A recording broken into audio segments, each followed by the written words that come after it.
And this afternoon we have three excellent speakers. Each of them will give a 15 to 20-minute presentation, and we're going to wait to the very end to have the Q&A. All right, so our first speaker is George Martine. So can I just ask George to come on up and let's get us going. Good afternoon, everybody. Peter just told me my job is to keep you all awake until the real speakers get a chance to come here. Peter, we were going to do this. I'm sorry. Okay. Let's go. There you go. Do we maximize, right? No? Okay, let's try it again.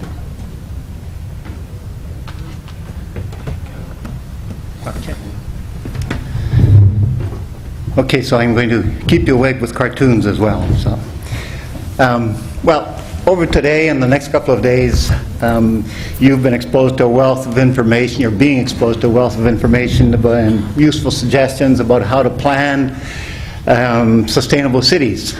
But I think that most of this focus is on existing cities and on past problems. What I want to emphasize today is that we're only at the halfway point in terms of our urban history and our urban problems. What we're seeing today is just the tip of the iceberg. And all the population that has amassed to this day from the beginning of history will double by mid-century. The implications of this are mind-boggling. So, should we worry? I'd say, on the contrary, we should really celebrate the opportunity that we have to use cities to resolve the enormous economic, social, environmental, and demographic problems of the world. But in order for the cities to fulfill their role, to fulfill their potential, we need to have a firm grasp of the issues and get the policies right.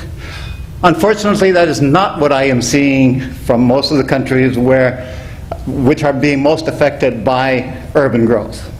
So during the next few minutes, what I will do is briefly review urban growth trends so that we establish some common ground with respect to the future and to this process. And then I'm going to focus on just two major policy suggestions.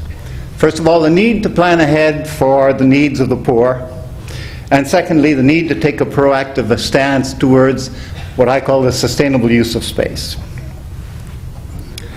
Cities concentrate population, economic activities, emissions, poverty, vulnerabilities, but they also concentrate the solutions.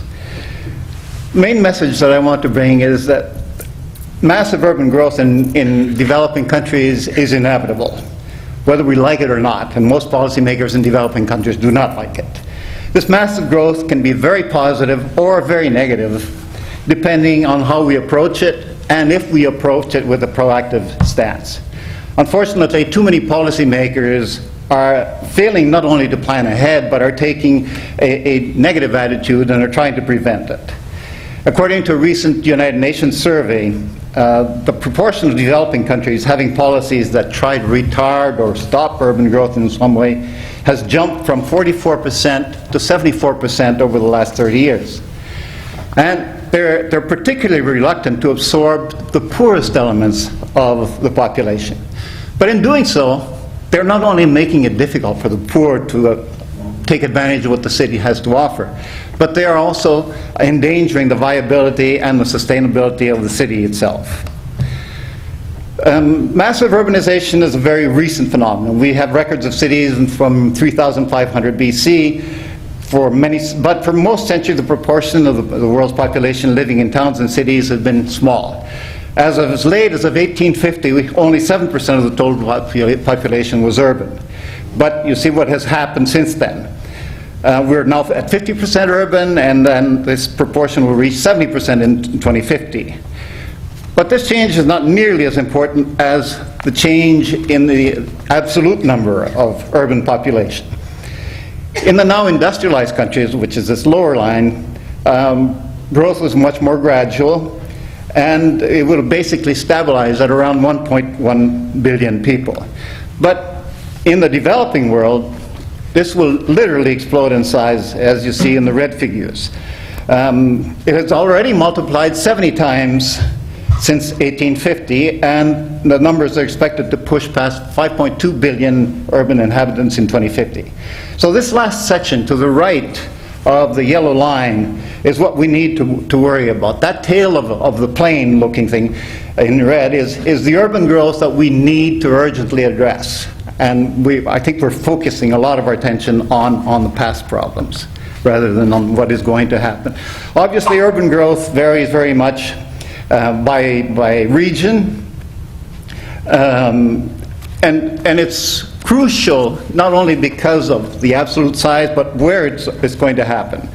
It's mostly going to happen in low and middle income countries in Africa and Asia. These two regions are expected to experience a doubling of their urban population in only 30 years. So as we see from this chart, Asia and Africa will account for almost or over 80% of all future urban growth, and developing regions will comprise 93% of the total growth. Now, where and in what kind of cities will this huge new urban population be found? Well, much is still made of megacities. Our favorite topic whenever urban area issues come up is megacities, cities with more than 10 million people. And without a doubt, the number and importance of these huge dynamos has increased. But the megacities shown here in the front row still make up only 9% of the urban population. The middle rows of cities, those having from 1 to 5 million, maintains around 13% of the world's total urban population. But it's the smaller cities, the ones in the back, less than 500 million people, the ones in the back row, they will continue to harbor half of the urban population in the foreseeable future. In a territorial and political sense, it would seem much easier to deal with them because they have more opportunities, they have more flexibility. But they often lack the technical and financial capacity to promote sustainable growth. In other words, this may be where we have the cities that need most help. Another commonly misunderstood issue is the source of urban growth. Most people assume that the urban explosion in developing countries comes mostly from rural to urban migration.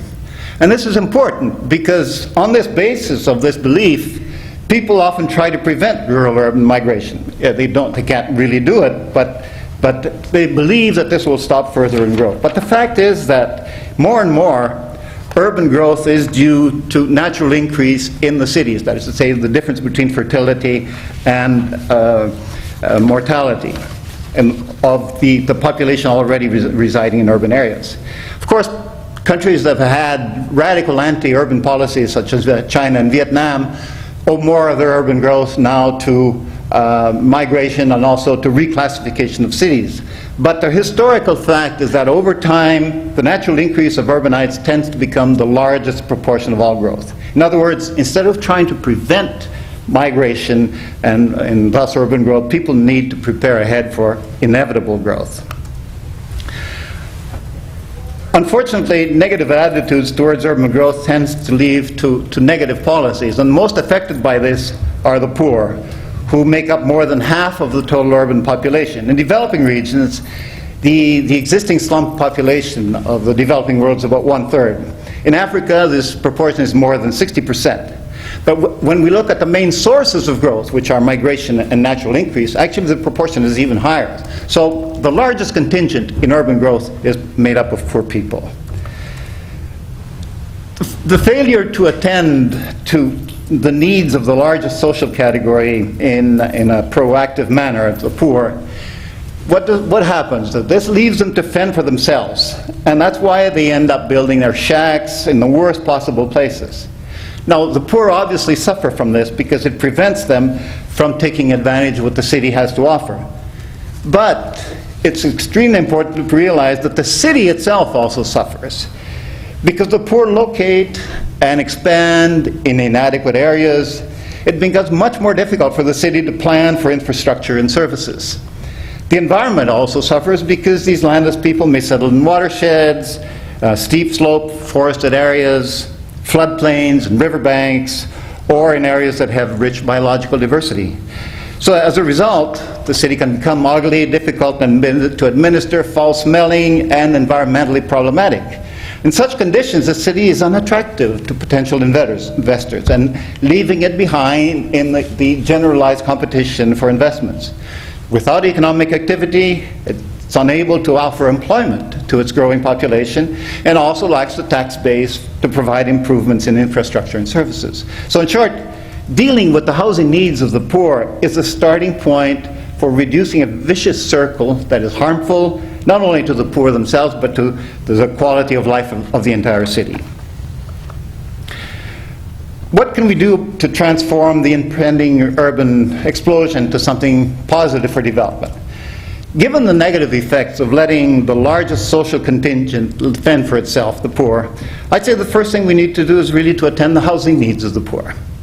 Improving access to land and housing of the poor requires both planning ahead, collaboration with neighborhood associations and organizations of the urban poor. It requires a vision, a social vision. Once a political decision has been made to help the poor, and this is not an easy political decision, then the first thing to do is to ensure a supply of affordable land. And this isn't something that can be done once and for all. There's no magic bullet here. But it requires considerable advanced planning, a vision, and a constant attention to future needs. In sum, it requires vision and political will. Now, the functioning of the land markets itself has to improve, despite the very real and huge obstacles that we all know of. And also in attending to the needs of the poor, we have to be realistic. There's no way that full housing and services can be provided for everybody in any country. But providing minimally serviced land that can be purchased by the poor over time and over which people gradually improve their homes is entirely feasible. What happens if you don't take this proactive attitude? You get this kind of slums where anything that you try to do is going to be more difficult and more expensive to try to correct after the slums have spread spontaneously. So it becomes almost impossible to provide people with minimal services or to improve the city's infrastructure. Where are you going to put a road, infrastructure, telephone, and so on? So the next step in promoting a win-win situation here requires what I call promoting the sustainable use of space. From an environmental standpoint, it's crucial that we start by avoiding the invasion of critical ecosystems and also dangerous hotspots. Moreover, we need to minimize the size of the urban blot. Urban areas occupy around 2% of the world's land area, so it's really not a big blot. But over time, density of cities in both developing and developed countries has decreased. So we need to favor density and mass transport. One general rule that's applicable to all cities, both in developing and developed, obviously, is the need to favor mass transport. I mean, cars are tremendously expensive for cities in terms of land use, roads, and parking spaces. They contribute to higher carbon emissions, and promoting the sprawling American-style suburbanization also promotes inequity because it inevitably discourages efficient mass transport systems. Cities are also being affected by what we call prairie urbanization, that is to say, the sprawling and uncontrolled expansion fueled by lack of regulations and by speculation in land. Ultimately, what we need is urban planning that is imbued with a systematic concern with the environmental issues, with sustainability.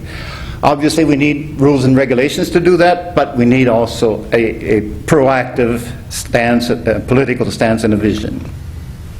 In short, what I'm saying is that what we need to do is to narrow the gap between the theory and practice in urban growth. We know that from an economic standpoint, cities always have an enormous advantage in terms of their competitive ability, and these advantages inevitably are heightened by globalization. 80% of all GNP growth is generated in cities. And this has social consequences. By having more resources and also by having the advantages of scale and proximity, cities promote favorable changes in social organization. From a demographic standpoint, if you're worried about population growth, cities are probably the strongest factor in fertility reduction.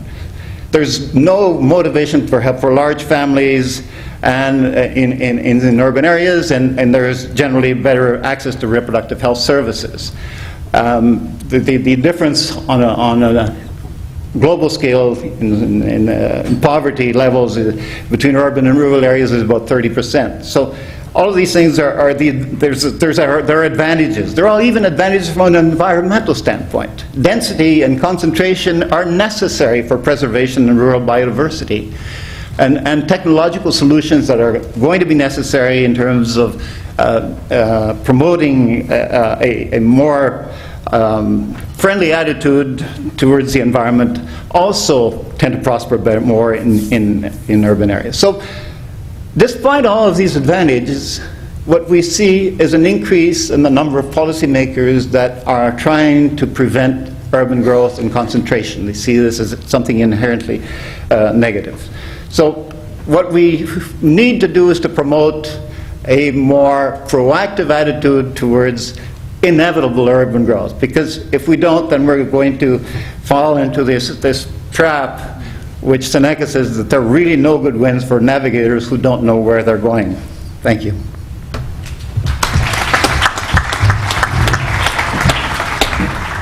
Okay.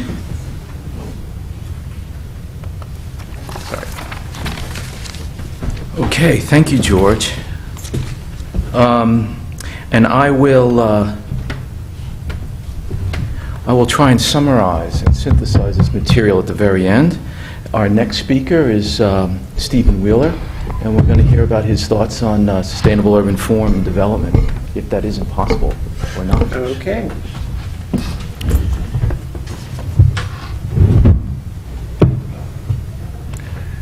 How do I start this? View. Where's slideshow? Slideshow. Okay.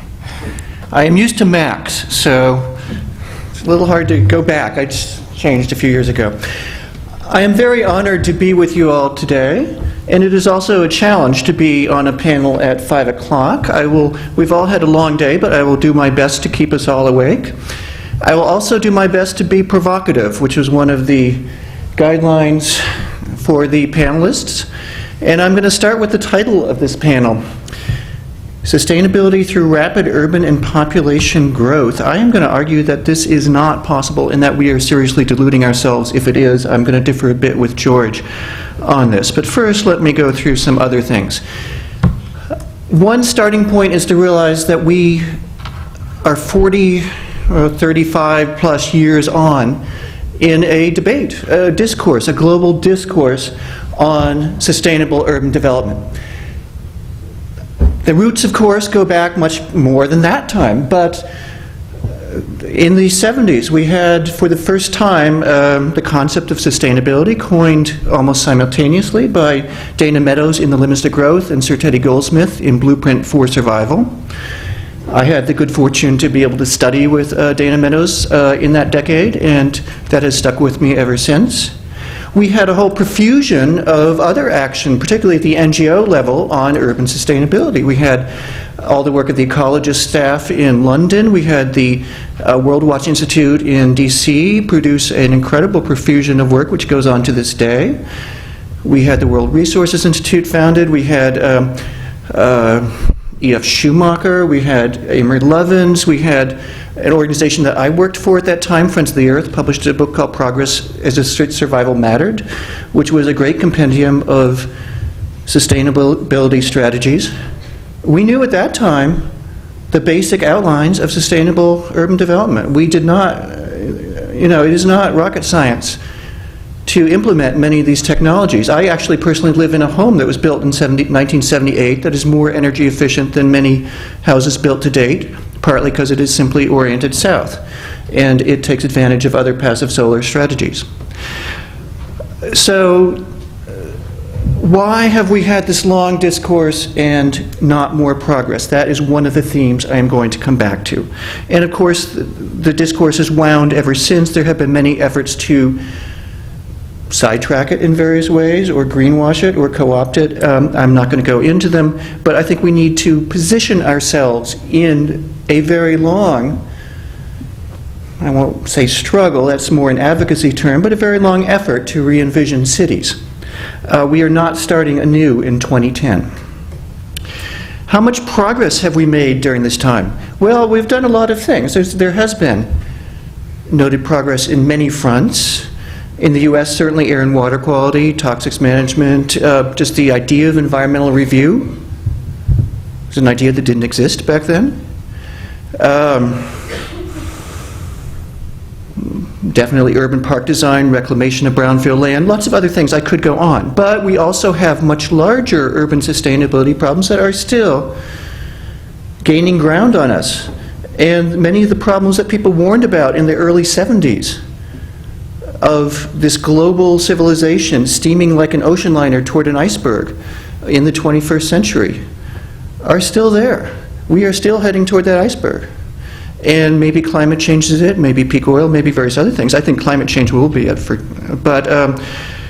And we have the rapid urbanization trends that George alluded to, rapid population growth, rapid motor vehicle ownership growing, continued inequity, many other basic difficulties meeting human needs, as well as meeting equity and climate change needs of this time. So I think we have to say we are not making the progress we need to be overall.